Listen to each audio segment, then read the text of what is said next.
Welcome to Press Pass Live, your weekly OMFL podcast show. Thank you so much for tuning in. Man, we got some guests on the line. We got 3 callers that called in late on this Sunday afternoon, a rainy Sunday afternoon for a lot of us. And as always, we've got my buddy with us, not current champion for a change, but still 2-time champion, which is a lot to brag about and hang your hat on. The Doughboy himself, D. Wayne, welcome to the show. Oh, I'm glad to be here, Nate. I'm ready to get another PPL under the books. So what's up with the Doughboy avatar? That's new. Man, I noticed you, and I want to say Maniac had y'all's changed, had different stuff set up. Well, we were in college. Dakota, Dawson, I hope you're not embarrassed for this. We were always referred to as the Doughboys. And intramural sports and everything else, we always called ourselves the Doughboys. So it's just kind of hung with us all these years, and everybody still refers to us when we go places as the Doughboys. So it's just kind of stuck with us. That's just kind of our little friend mascot, I guess you'd say.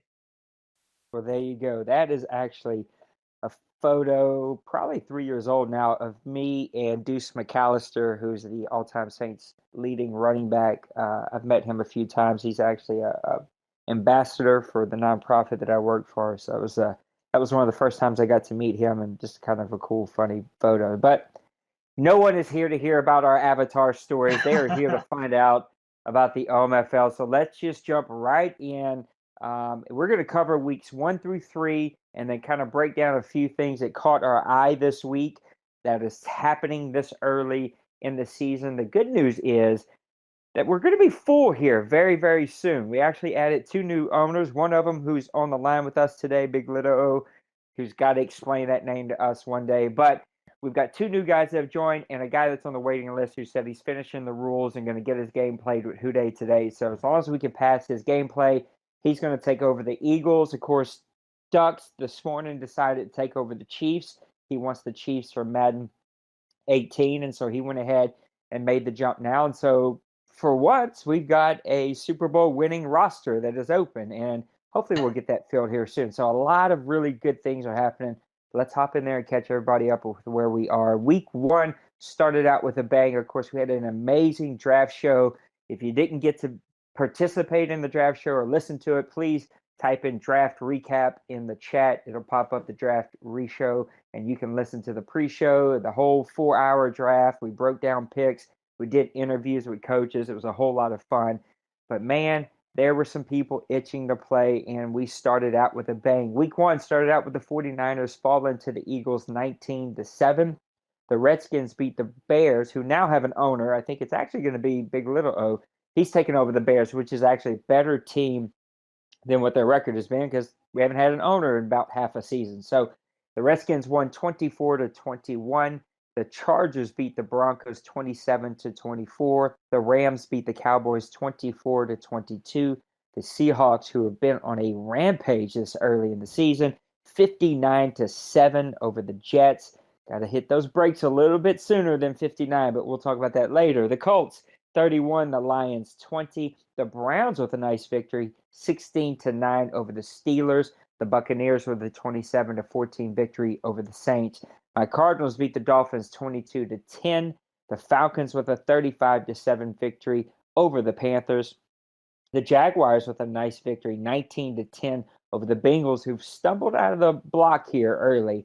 The Patriots with a 36-21 victory over those revamped Bills. The Raiders with a 20-17 victory over the Chiefs. We're going to talk about those Raiders here in just a little bit. The Ravens with a 43-36 shootout with the Giants. Unfortunately, that game was a DC, had to be a sim win for the Ravens. And then the Giants owner is moving across the country. So he's actually on auto for a couple more weeks, hopefully just Madden weeks, not human weeks, and he'll be back soon. The Titans with a nice 23-20 victory over the Texans, who have also stumbled out of the block. And then the Vikings on a nice roll early in the season, 20-13 over the Packers. And that is your week 1 games. Let's catch you up with 2 and 3. I'm going to go through these pretty quickly. Texans 27, the Browns 16. The Dolphins 37-31 over the Chiefs. The Buccaneers 23-20 over the Panthers in a tight game. The Bengals flexing their muscles against the Ravens 49-7. Maybe pump those brakes a little bit sooner. The Falcons 20, the Saints 7. the Bills 27, the Steelers 14, the Vikings 37, the Titans 20. So a nice victory for the Vikings there. The Colts squeezed by the Jaguars 22-21. The Eagles have been an amazing team so far, 41-17 over the Giants. The Jets 31, the Chargers 23, the Packers 31, the Cowboys 6.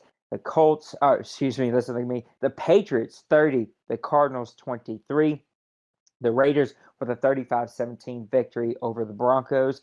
The Rams with a 24-14 victory over the Lions. The Redskins with a 23-20 victory over the 49ers, who are inexplainably 0-3 for some reason. And then the Seahawks show the CPU Bears what was up 40-6, and they have been red hot. And then finally, this week, which only has 1 or 2 games left, I think, and we're going to be into week 4 tonight, so I'm going to go ahead and cover this. The Redskins with a 20-19 victory over the Bengals, who just fought a little short. The Jets 42, the Browns 31 in a shootout. The Rams 27, the Dolphins 7. The Cardinals with a 26-11 victory over the Giants. The Seahawks 18 over the Patriots 9 in a very, very tight score for a Seahawks team who's been absolutely unstoppable on offense. The Ravens 31, the Texans 28. The Texans just keep falling just a little short. The Falcons with a 29-21 victory over the 49ers. I think this game was actually submitted for OMFL Classic and received it. So, man, there is a regular season OMFL Classic game in the archives. You need to go check that out. The Lions with a 37-20 victory over the Bears. And like I said, we do have a Bears owner, thank God. So now we can stop having those dumb CPU games. The Raiders 44 over the Buccaneers 42. The Steelers 36. And that was there with their new owner over the Eagles 34. The Bills and Broncos are still to play. The Chiefs and Panthers are still to play. I know the Cowboys and Saints are trying to hook up. It's actually way more games than I thought they were. We need to kind of update Madden and update Daddy League because I think a couple of these games have been played. But a couple of games left to be played. And man, I didn't think I was going to get through that. Week 1 and 2 are in the books, and week 3 will be over tonight. And it has been a whirlwind of a young season here. So let's just jump right into it and start talking about one of those teams that caught our eyes. We kind of looked over things early, and that is the Raiders. So the question that I give to you is, what are the Raiders doing early in the season to get things turned around? This was a team that historically has not been good since year 1, I should say. They have not made the playoffs. They've been a top 10 pick ever since then. But, man, they really have turned things around. They are only a 79 overall according to Daddy Leagues, but this team is playing much better football this season. So help me out. What are the Raiders doing differently to turn things around? Well, like I said, the first year they came out, and if I'm not mistaken, they came out that first year and they actually upset somebody in the playoffs. They had a phenomenal first season and just been on a down slope ever since then. But what they have been consistently, aside from maybe last year, is offense. Like I said, they're second in points this year offensively, 33 points a game, 419 yards a game total, first in the OMFL, second passing at 283, and which is even, shows how good all around offensively they are. 136 yards a game rushing, which is fifth in the league. Offensively, they're a juggernaut. And he's been pretty consistent, even in his down years, being a pretty good offensive team, but he's took it to a whole nother level. When you're top 5 in every offensive category, that's just phenomenal.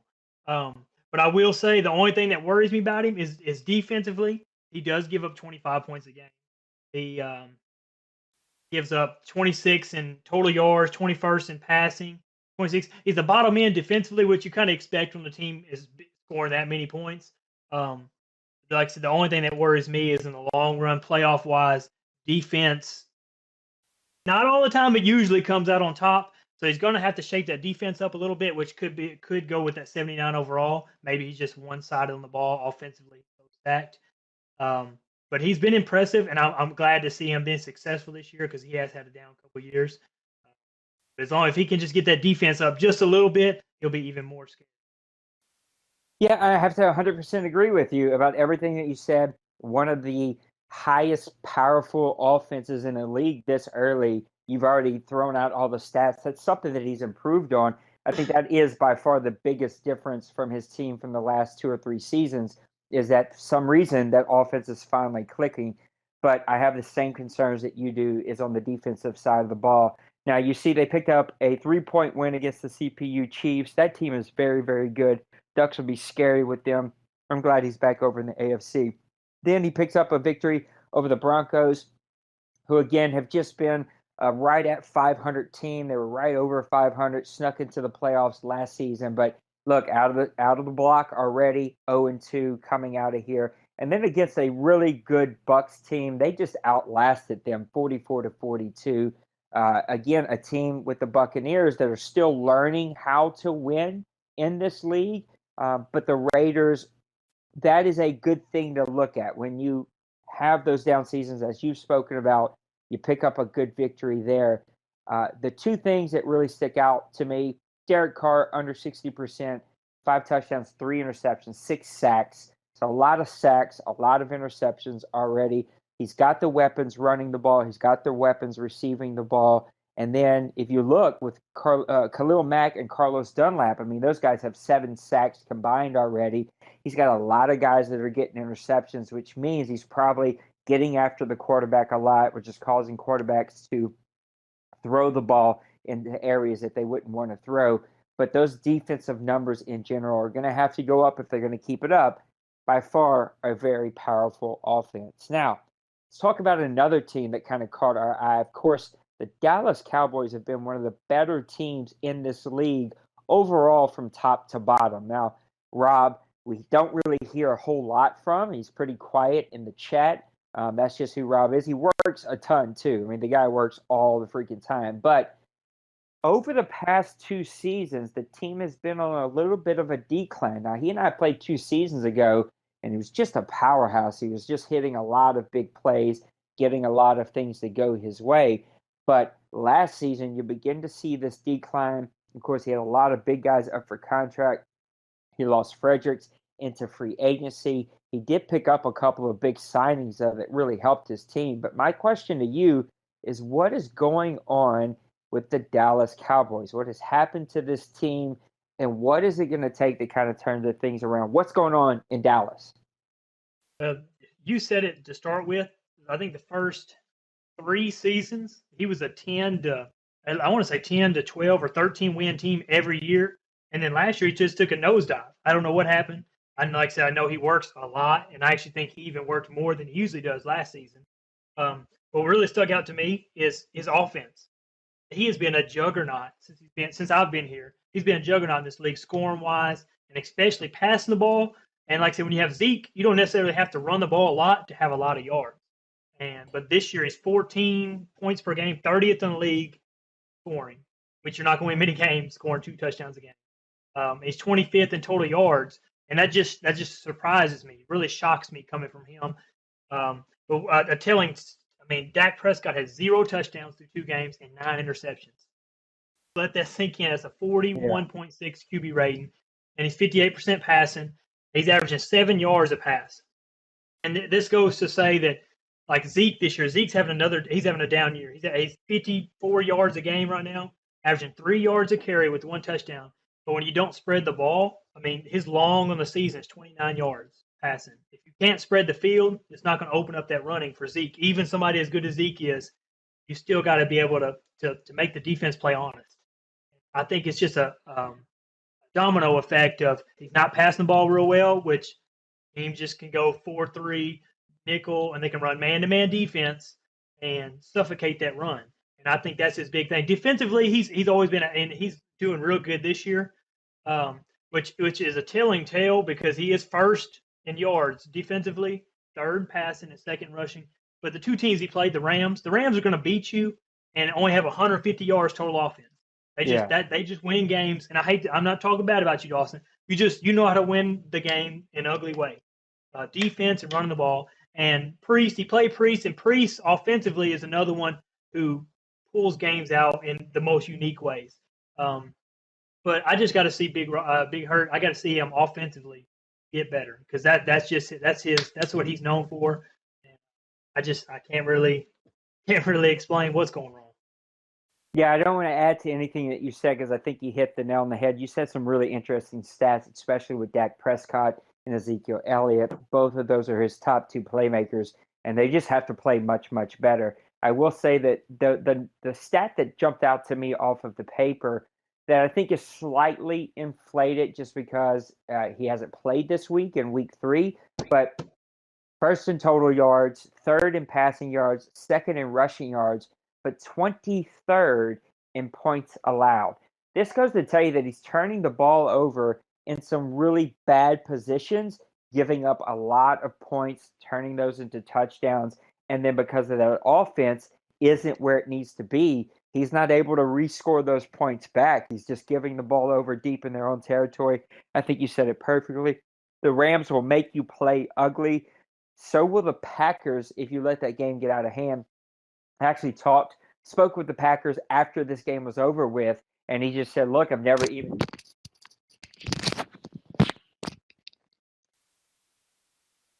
Right over there, We're Nate? back. Yeah, we're back. I accidentally ripped my stupid headphones out of my own head, if you can imagine that. So anyway, like I was saying, the Packers, we're really not a sideshow here, people. We know what we're doing. It's just today. But anyway, the Packers said that they had never seen his team play like that and that it actually just got way out of hand. And we've all had those games where the game just starts to snowball on you and it just seems like nothing you do is going to work. So I do expect the Dallas Cowboys to be a better team than what they are right now. But that offense is going to have to get fixed. It's going to have to get fixed really, really fast. And here's the last stat that I'm going to throw at you about the Dallas Cowboys: 2 sacks from their defense for the entire year.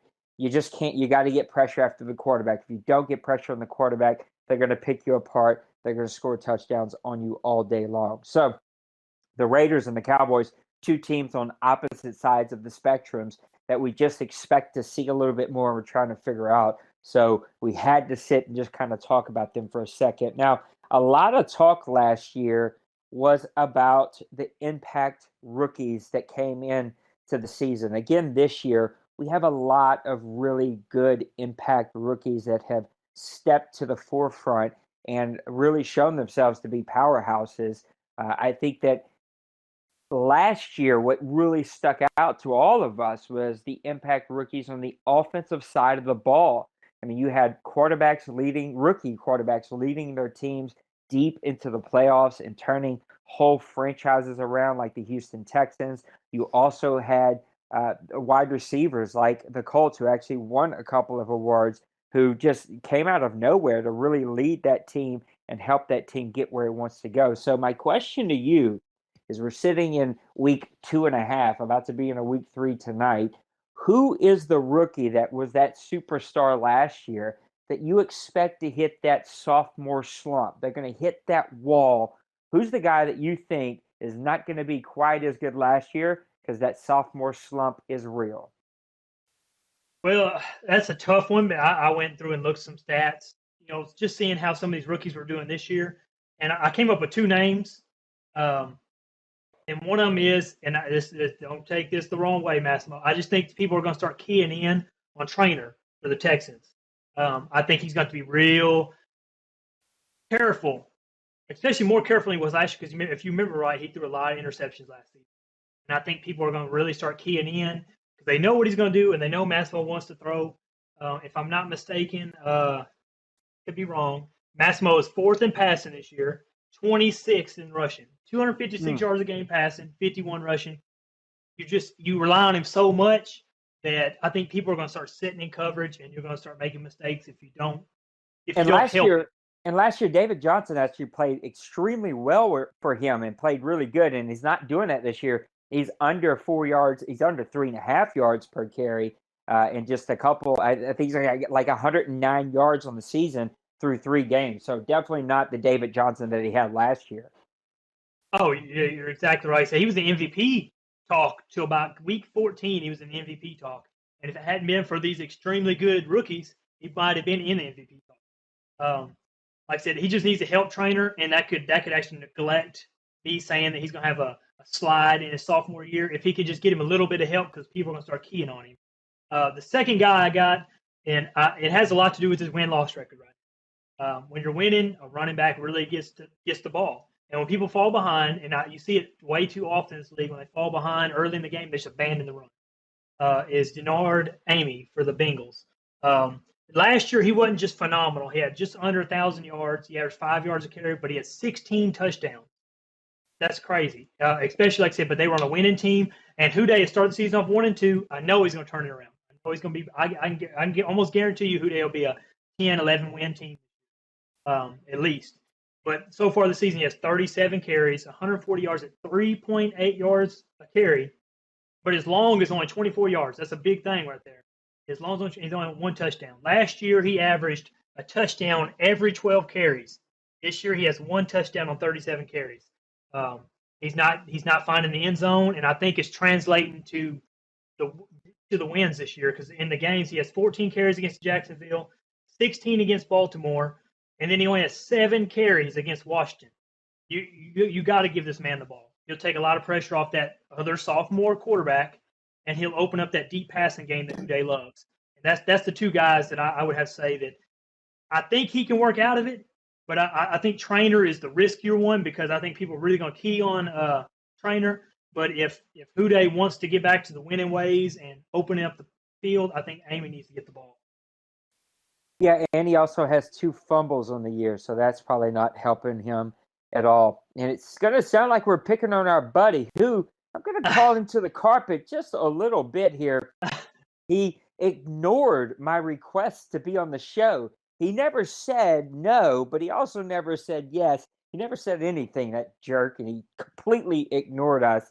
I'm actually going to stay with the Bengals, and I'm going to go against the stats here just a little bit. And I guess I'm doing it for the same reason as you, and that's because those Bengals have stumbled out of the blocks here. Now, last season, the 2 quarterbacks that everyone was talking about was Trainer, which you hit on, and Arnaud, with the quarterback for the Bengals. Those 2 guys are really neck and neck all the way up there, and Trainer really got it just because he had so many touchdowns. But I think that Arnaud is going to be the guy that's going to hit the stumbling block here. And I'm going to do it for the same reasons almost that you were saying. And that is, number one, the team isn't playing really well right now. And number 2, he's not going to have that stud running back. His rookie running back is struggling. He's averaging, 3.1 yards a carry or whatever that was. He doesn't have the touchdowns. He's not getting the carries. He only got 7 carries for 14 yards last week, or this week, I should say, against the Washington Redskins. So I think that sooner or later, teams are going to start keying on him. Now, look, he's playing really well right now. He's got 7 touchdowns. He's got 1 interception. But I'm going to point at 2 things or 3 things really fast of why I think that sooner or later, before this season's over with, Arnaud is going to be the guy that we look back and we think that has hit the slump a little bit. 62% completion percentage is number 1. It's not terrible. It's over 60, which is a good thing, but it's not in that 65, 67, even 70, like Trainer is up in the 70 range. And he's only averaging 11.5 yards per throw. And so those throws are having to be a little bit longer than they were last year. He was averaging 10.4. Last year, though, he had that running game, so those third and long situations weren't as numerous. This year, those third and long situations are longer. And even though he's playing well, 7 touchdowns, 1 interception, a QBR of 131.7, that's outstanding. This is going to catch up to him. Sooner or later, he's going to have to get that percentage down. He's going to have more third and shorts if he's going to keep this pace up. I had this happen to me 2 seasons ago. Of course, we made that outstanding run. I think it was like 8-0 at one point. My quarterback was playing outstanding, just like Arnaud is playing right now. But then teams began to really shut down the little bit of running game that I had. Those third and long situations grew. I had to pass the ball more. You turn the ball over into interceptions more. That QPR starts to plummet, and it just comes back to bite you. So I'm not counting him out of it. The Bengals can easily turn this around. I think that they will turn this around, but as of right now, Arnaud is the guy that I think will have that sophomore slump just because things are not building up to help him to be successful. They're actually going to go back and they're going to hinder him. So now we've talked about a couple of teams and a couple of things. Let's talk about general predictions. Now, I know that we've kind of just gave our ideas of who we think will win or who we think will lose, but we're 3 weeks deep. We have a little bit better idea of what owners look like. Again, we're adding 3 new owners here. We just added 2 yesterday, adding 1 more coming up tonight or tomorrow. So there's will be a little bit of a new mixture of guys that we got to figure out what they're going to be like with their teams. I know 2 of the guys for sure are really, really good, like Ducks style plays. And we all know that Ducks is a 2-time champion here. So talk to me about 2 teams, one from each conference that just sticks out to you as a team that is a difference maker and a team that you think will come in here and be a team that you have to watch for. Like I said, that's tough, especially early in the season, seeing teams. But if I had to choose one, I'll start with the AFC. It's going to be one who he had a first tough, I guess you said, a tough couple of first seasons, but he's really last 2 seasons he's really shown his true colors, and we've known it's been in him this whole time, and that's Collins Colts. He's 2-0 so far this season. Middle of the pack offensively, but to me that doesn't show the whole true story. But defensively, he's 4th in defense, total yards, 8th in passing yards, 7th in rushing, and 11th in total points.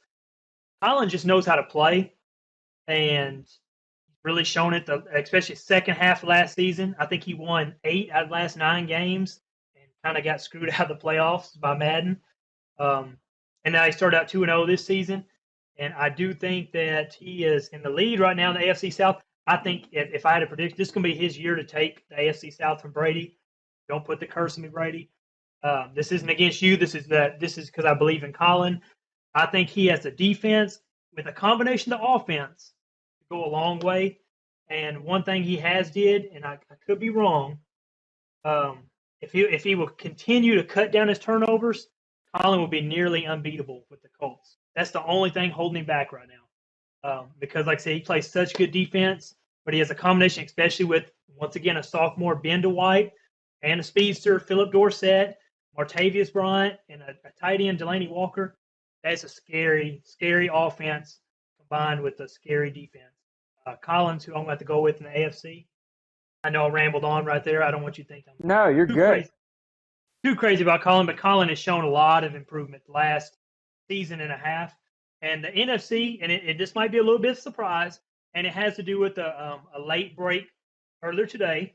I'm going to have to pick. The team that I want to watch out for is a team that almost had the biggest upset of the playoffs last year. Yeah, He almost upset Ducks in the playoffs. And now that Ducks is out of the picture in his division, it's his division to lose. He's 3-0 this season, the Washington Redskins. Nothing on the stat sheet, and when I say that, no disrespect, nothing on the stat sheet just sticks out to you. He just knows how to play. He plays Ducks and some of these other guys that know how to use their linebackers and stuff real well. They give a lot of people problems. It doesn't give him problems. He just plays such, like I said, nothing really jumps off the table at you. He's just 3-0 and he just wins. There's just nothing special about it. If you look at his stats, Henry Sewell, if I'm not mistaken, Sewell's either this is second year too. And this sophomore class is ridiculous. Yeah, it was a great rookie draft. He got 4 touchdowns through 3 games so far, which isn't great, but he also has no interceptions. No throwing picks through 3 games. I'm jealous of that. Almost 67% passing. Carroll Blake, which for some reason, now I would tell you this, if I could have anything to tell you, J-Bone, do not trade Carroll Blake. I don't know why you're trying to break up a good thing. I know he's only averaging 3.5 yards a carry. He's got a touchdown, but if I was you, I would ride with Carroll Blake. I think he's asking 5 years. I think that's what started the conversation. Okay. Well, if that's the case, you need to get a good one in return. Get a good running back in return because you're not going to go nowhere unless you can counter that passing game and running game together. You can't win too far either way. Like I said, he just sticks out to me because nothing really sticks out. He just wins. And you might be able to break that down better than me, but nothing jumps off on paper. He just knows how to win. And so he's the one I want to watch in the NFC. No, I think those are 2 really good teams. The only little comment that I'd like to say, because I can never fully stop being a commissioner all the ways. I'm not super comfortable with seeing Jordan Reed be your leading receiver 3 games deep by 3 receptions. So tweak that just a little bit. I mean, look, I'm not saying that you're breaking a rule. Just I get nervous when tight ends start beating the leading receivers. It's just so easy in Madden. But again, we're only 3 games deep, so there's plenty of time. Let's see what that looks like in another 6 or 7 games. Anyway, so the two teams. Here's my caveat to this: the AFC completely changed this morning whenever Ducks took Kansas City. Now, Ziploc was here with Kansas City and just built a tremendous defensive team. And you mix that now in with Ducks' offensive skills. Now, the team isn't set up the way Ducks likes to set up a team. So I'm intrigued to see, does Ducks go in there? I don't even know how many trades he might have left. I doubt he has any. But if he does he go in there and begin to move some pieces around to make that team fit a little bit more his style? Does he adapt to the style of the team, which is just a punch you in the face defensive team, scrape out, 12-6 wins, 15-9 wins, that kind of team. So that's my caveat, is that Ducks is low-hanging fruit. Kansas City just became the team to beat, in my opinion, in the AFC. I can't go against your pick with Colin. My heart wants to go with Colin also, but hey, this would be a sucky podcast if we just agreed with each other all the time. So I'm going to go with the Tennessee Titans. Now, I will say that I have been drinking the Tennessee Titan Kool-Aid since season 1. We added a really great owner there, and I was just really excited about Cly and everything that he adds here. And he's been letting me down for the last couple of seasons. He's really struggled out of the gate. Now, he is sitting at 1-1. He still has to play his week 3 game. And I do have hopes that he is going to be a team to beat. And here's why I really like him. He is playing a lot like the Atlanta Falcons, your team, who won 2 Super Bowls in a row. He's first in defensive runs, so he's shutting down the run at 47 yards per game. He's 8th in total yards. Now, he's given up 266 passing yards a game, and you don't like the fact that he's given up 28 points per game, which is the lower half of the league. But if he can fix that offense a little bit, okay, if he can stop turning the ball over, only 2 touchdowns to 5 interceptions with Mariota, if he can get that figured out, he's got the rushing game. Darius Jackson's averaging 7.6 yards a carry, 3 touchdowns already on the season. Nate Foley is out there making plays for him, 119 yards on 10 receptions. So he's got the playmakers. If Mariota can make better decisions, that is my team to beat in the not my team to beat, but my team to watch for in the AFC. I'm pulling for the Titans, and I hope that they're able to do it. Of course, we've already talked about the Raiders. They're another team that everybody should be watching for. But sitting at 3-0, I wanted to pick another team that maybe didn't stand out as much. Looking at the NFC, you can't disagree with anything that you said. I think Washington definitely is a team to watch for. The reason I ended up not going with Washington was the fact that they were in the playoffs last season, that they did almost upset the Bucks. And if the 49ers just move the kick, they win that game. 49ers, you're killing me. You just got to move the kick. But I'm going to go with the Tampa Bay Buccaneers. They're sitting at 2-1. Of course, they got a new owner last season, I think that was, and it took him a little while to kind of figure this team out. But, man, he's got it rolling. Jameis Winston, who was on the trading block, ended up not getting traded. He's got 6 touchdowns already on the season, 647 yards.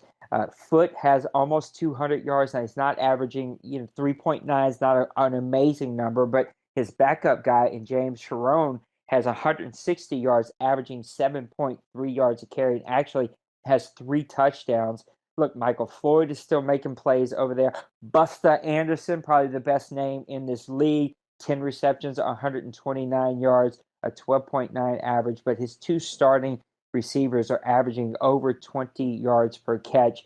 That team is making plays. They're flying to the ball. Cameron Jordan has 4 sacks already for them. Quan Alexander's got 12 tackles already. They have started to figure things out there. And now that they're kind of giving somebody for the Atlanta Falcons to have to deal with, I think that the Tampa Bay Bucks are the team to watch for in the NFC. So there you have it. We have talked about everything here in the OMFL through week 3. It's been a fun season. Of course, lots of movement, lots of guys starting to figure their teams out. I'm looking to get one more season in, so hopefully we'll get this season done, get one more draft and off season under our belt. Maybe a little bit of an abbreviated one, a quick one if we can. Get back into the next season and play all the way up to about a week, maybe 2 weeks before the new game drops. We'll see kind of how that works out, but I want to give guys a little bit of a breather. But lots of games, lots of fun, lots of good things happening. So for our outside of the league segment, I want to talk about the NFL draft. Of course, it is like Christmas in May for all of us who are huge NFL fans. I'm a geek. I geek out on that stuff. I sit and watch all of it as much as I possibly can. I love the draft. I love the analysis as they kind of break down every player and every draft pick. It's just a whole lot of fun. So, Dwayne, talk to me about your favorite team. How'd they do in the draft? What'd you come out with? What do you think about your real NFL team as they get ready for next season? Well, as most everybody knows, I'm a big Cowboys fan. I know we got some Cowboys fans, Maniac, Hurt. I know we got some Cowboys fans here. I think we got the most. We really had to get defensive line and secondary help after letting a bunch of people leave this offseason. And like I said, not getting a pass rush all last year. But we got Taco Charlton, first round. Cool name. I love the name, Taco. I'll get to scream that all year, I hope. But we didn't do any like super splash picks, if you get what I'm saying. We didn't get no as much as I wanted Watt's little brother, or I wanted Peppers out of Michigan. The Cowboys drafted for need this year, and I think we came out with 3 cornerbacks, a safety, a defensive tackle, a defensive end, and 2 receivers. And I think it's a good, solid group. Like I said, nobody really jumps off the page at you, and I haven't did my due homework on any of them except for Ryan Switzer, wide receiver out of North Carolina. And the reason that I know about him is because I'm a big Duke Blue Devil fan, and I hate North Carolina. And this guy killed Duke's football team over and over and over again. And all he is a young Cole Beasley. And I think it's going to be fun to watch him in the Cowboys uniform. I'm a big Cole Beasley fan. Like I said, I think we had a solid draft. Nothing really jumps off the page, but I think Gary and company really addressed a lot of needs this year.